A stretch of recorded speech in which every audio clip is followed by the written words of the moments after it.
మధు తన మనసులో ఎంతో బాధతో కుమిలిపోతూ డిప్రెషన్‌లోకి వెళ్ళిపోతుంది.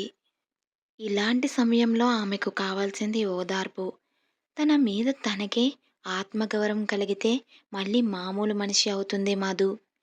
ఒకరోజు మాధవిని చూడడానికి ఆమె స్నేహితురాలు ఇంటికి వస్తుంది. "ఏంటి మధు? ఏంటి సంగతులు? చాలా రోజులైంది నీతో మాట్లాడి. అలా డల్‌గా ఉన్నావెందుకు?" అని అంటుంది. అప్పుడు మధు, "ఏమీ లేదు. మనలో తప్పు లేకున్నా కొన్నిసార్లు శిక్ష పడుతుంది. తప్పు చేసిన వాడిని అడిగే ధైర్యం ఎవరికీ లేక, నేను కనిపిస్తే చాలు శివ కోసం నన్ను అడుగుతున్నారు. నాకు అది అస్సలు నచ్చలేదు" అని చెబుతుంది. అప్పుడు ఆమె స్నేహితురాలు, "ఓహ్! అదా! నీకిష్టం లేకపోతే సమాధానం చెప్పుకు. పొగరు అనుకుంటే అనుకోని. అయినా మధు, మాటలు అనేవారు ఎవరు ఒక్కరోజు కూడా నీకు తిండి పెట్టరు కదా! అది గుర్తుంచుకో." అవును. మీరు చెప్పేది నిజమే. కానీ ఈ లోకం తీరు నాకు అస్సలు నచ్చలేదు. భర్త లేకపోయినా చాలా బాగా రెడీ అయ్యావు అని నన్ను ఒకరు అన్నారు అని ఏడుస్తుంది మధు.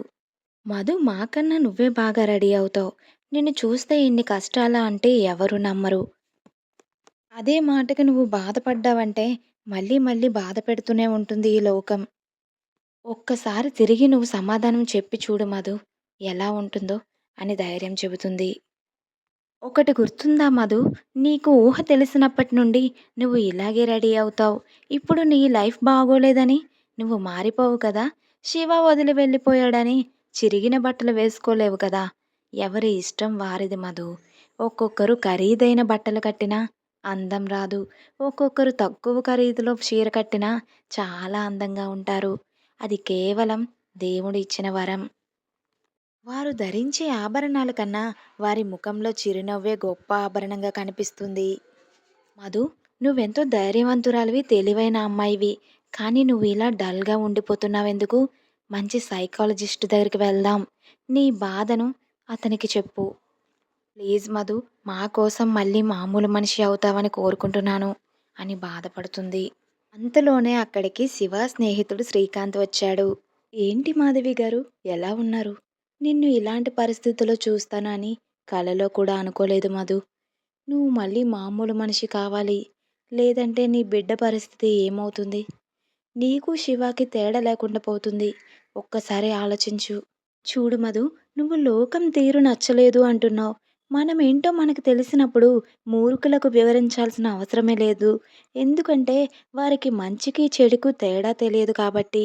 ఎలాంటి గొప్ప వ్యక్తులకైనా ఏదో ఒక కష్టం వస్తుంది. కష్టాలు లేని మనిషే ఉండడు. అది తెలుసుకో ముందు.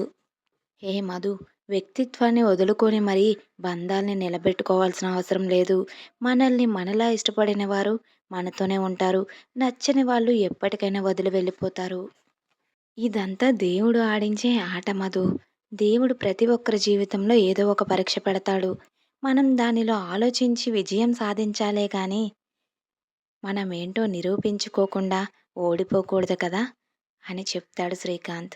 అంతలోనే మధు వాళ్ళ అమ్మ అందరికీ భోజనం తీసుకుని వస్తుంది. మధు నేను తినను అని మారం చేస్తుంది. అక్కడే ఉన్న మధు స్నేహితురాలు, "అయినా మాతో ఎందుకు తింటావులే, మీ ఆయన ప్రేమతో తినిపిస్తే తింటావు కదా" అని అంటుంది.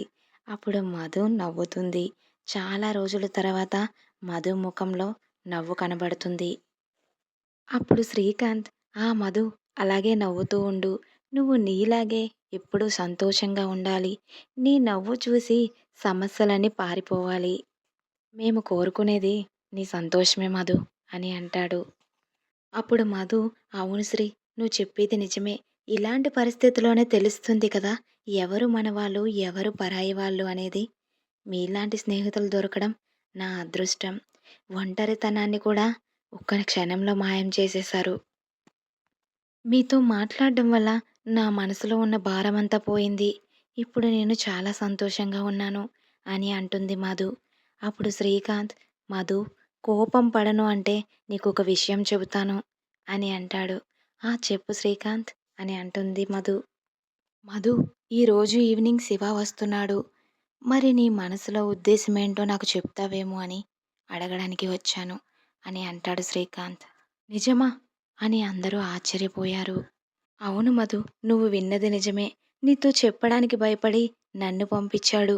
నీ బిడ్డకు తండ్రి ప్రేమ ఎలా ఉంటుందో కూడా తెలియదు. ఒక్కసారి ఆలోచించు మధు అని అంటాడు శ్రీకాంత్. మధుకి అసలు ఏం చెప్పాలో అర్థం కాదు. మధు తీసుకున్న నిర్ణయం ఏంటో శివాని యాక్సెప్ట్ చేస్తుందో లేదో నెక్స్ట్ ఎపిసోడ్‌లో చూద్దాం. ఈ కథ మీకు నచ్చినట్లయితే ఒక లైక్ చేయండి. మన ఛానల్‌ని సబ్స్క్రైబ్ చేసుకోవడం మర్చిపోవద్దు. మళ్ళీ కలుద్దాం. నేను మీ స్మైలీ శాంతి. నువ్వు తేల్చి చెప్పవే పిల్ల, లేక కాల్చి చంపవే నైలా. నా జీవితం నీ కను పాపలతో వెంటాడి కవేటాడొద్దే.